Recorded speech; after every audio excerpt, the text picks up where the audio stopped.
My name is Marcie. I'm the owner and administrator of Generations Daycare, which is a family of programs that provide job and life skills training to disabled adults in our community.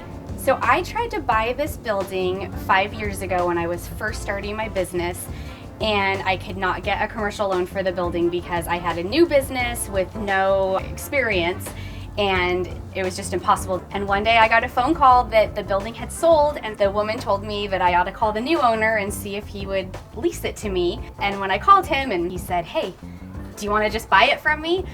So I said yes, and I called my husband and I said, "I'm gonna buy a church," and he said, "Okay, fine." When Marcie reached out to me about the financing of this building, I knew it wasn't something I was going to be able to help her do myself. So I immediately reached out to Brandon in our C2 commercial division and made the introduction. From there, it was a no-brainer. Shelly called me and she explained to me what her friend Marcie was looking to do. She explained to me what Marcie did, and it was immediately a project I wanted to get behind.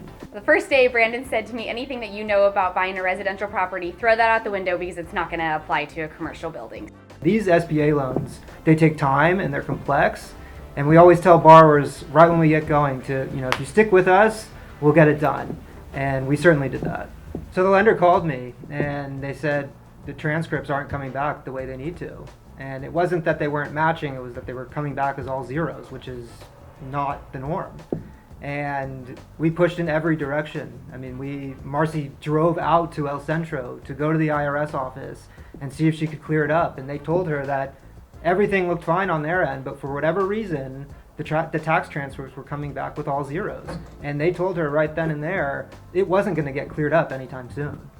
So when we got that word, we went back to the lender and we said, what do we need to do to make this happen? And after a few days of back and forth, it was clear that they just were not going to move forward and we needed to find an alternative. Brandon already had a plan. When he called and said, "This is the problem that we're facing, this is what I'm afraid the outcome is going to be with the first lender, but I have plan B and I've already got it in the works." Working with a broker and working with C2 Commercial, we have the ability to pivot and move quickly and be flexible and nimble and go to the lender that's willing to do the deal and get it done in a timely fashion. And so that's exactly what we did. We just made some tough decisions when things got challenging, and all worked out to happily ever after.